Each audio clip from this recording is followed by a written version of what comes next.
শুভ সন্ধ্যা। শামিমা বেগম। আজ আমি আমার নিজের লেখা একটি কবিতা পাঠ করছি।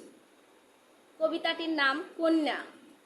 ছোট্ট মেয়ে আদরি ছিল বড় আহ্লাদে, গায়ে গতরে বড় মাপের রংটি তাহার কালো। পাড়ার লোকে বলল সবাই, বিয়ে দিয়ে দেওয়াই ভালো।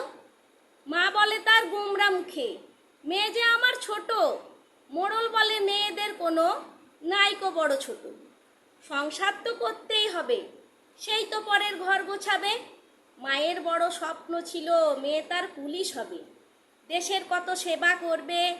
বাপটা কখনো বাদ সারত না কো, বাপে মায়ে হার মানলে আদরই হার মানল না কো। স্কুলের মাঠে ছুট লাগায় সে, পড়তে যায় কোচিংয়ে। মোড়ল বলে বাড়ি এসে, লক্ষণ ভালো নয় তো কো। বাপ মা খাওয়াই বেশি, গড়তে তাহার শরীর। লোকে বলে করলে খরচ এত, কেমন করে পণ মিটাবি, জানিস লাগবে টাকা কত।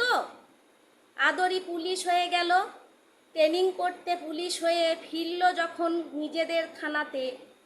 মোড়ল সহ সবাই মিলে দেখতে গেল তাকে।